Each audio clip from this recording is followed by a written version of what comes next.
O senhor me explique como é que essa Bíblia que o senhor carrega debaixo do braço existe sem os bispos da Igreja Católica. Esse é o problema. Por quê? Porque esse pessoal protestante acha que a Bíblia caiu do céu de paraquedas com zíper e tudo.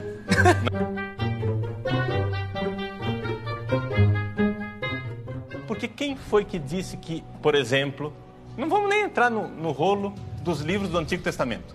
Vamos nem entrar no rolo dos livros do Antigo Testamento. Vamos nem entrar no rolo dos livros do Antigo Testamento. Vamos nem entrar no rolo dos livros do Antigo Testamento. Muitos acreditam que na época de Cristo o cânon do Antigo Testamento já estava fechado. Vamos entrar nos 27 livros do Novo Testamento, que é igual na minha Bíblia e na sua, seu doutor protestante. Vamos entrar nos 27 livros do Novo Testamento, que é igual na minha Bíblia e na sua, seu doutor protestante. Vamos entrar nos 27 livros do Novo Testamento, que é igual na minha Bíblia e na sua, seu doutor protestante. O processo para juntar os livros do Novo Testamento foi bem diferente do usado no Antigo. Todos os livros do Novo Testamento foram escritos antes do ano 100 depois de Cristo. Então, nós podemos dizer que, historicamente, o cânon estava completo no ano 100 depois de Cristo. 100 depois de Cristo. 100 depois de Cristo. 100 depois de Cristo. O senhor me explique como é que essa Bíblia que o senhor carrega debaixo do braço existe sem os bispos da Igreja Católica. Esse é o problema. Por quê? Porque esse pessoal protestante acha que a Bíblia caiu do céu de paraquedas com zíper e tudo. Mas o trabalho da Igreja em reconhecer e organizar este cânon ocorreu em um certo período. Alguns testes eram aplicados aos livros para determinar se pertenciam ao cânon ou não. Novamente, precisamos nos lembrar o que é o cânon. É uma vara de medida, uma vareta. Ainda é Deus quem determina o cânon e é responsabilidade do homem reconhecê-lo. O primeiro teste era o teste da inspiração. Eles olhavam para o livro e viam se este livro continha as marcas da inspiração. Ele tinha aquele tom elevado, suas palavras eram verdadeiras. O segundo teste era o teste da autoria. Quem escreveu o livro? Foi um dos apóstolos? Alguém ligado ao círculo apostólico? O terceiro teste lidava com o assunto em questão.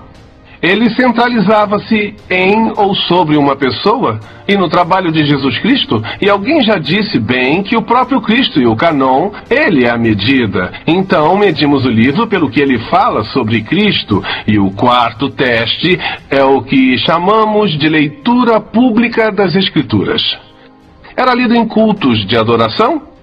No Antigo Testamento, durante os momentos de culto, os judeus liam o livro da lei. Lemos sobre Esdras fazendo isso. Este livro seria lido em reuniões públicas, em reuniões de culto da igreja? Se um livro desses passasse por estes 4 testes de canonicidade, então ele seria incluído no cânon. E isso nos dá uma outra definição da palavra cânon. Significa uma lista de livros que completam as Escrituras.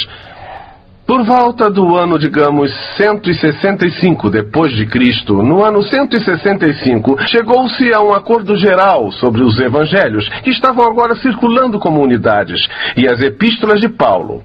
Por volta do ano, digamos, 165 depois de Cristo, no ano 165...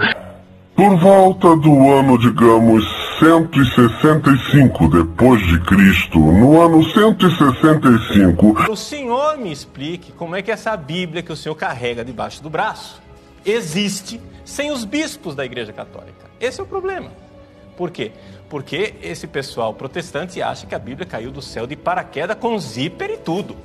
Chegou-se a um acordo geral sobre os evangelhos, que estavam agora circulando como unidades, e as epístolas de Paulo. Chegou-se a um acordo geral sobre os evangelhos, que estavam agora circulando como unidades, e as epístolas de Paulo. Chegou-se a um acordo geral sobre os evangelhos, que estavam agora circulando como unidades, e as epístolas de Paulo. E a Igreja Católica disse não, os apócrifos, né? Os apócrifos. Já Marcião, que era um outro herege, queria tirar tudo, né? Queria jogar no lixo o Antigo Testamento, queria jogar no lixo todos os evangelhos, exceto o de Lucas, queria jogar no lixo todas as cartas, exceto algumas cartas paulinas.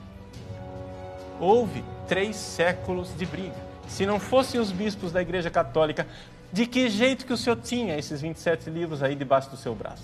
Mas naquela época, um herege se manifestou na igreja e o seu nome era Marciano. Marciano fez o seu próprio canon.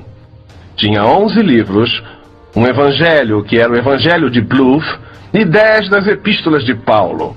E a igreja precisava responder a isso. Então, por volta do ano 200 depois de Cristo, por volta do ano 200 depois de Cristo, por volta do ano 200 depois de Cristo, por volta do ano 200 depois de Cristo, não apenas se chegou a um acordo em relação aos evangelhos e às epístolas de Paulo, mas também em relação ao livro de Atos e ao livro 1 de Pedro, e provavelmente as epístolas de João e o livro do Apocalipse.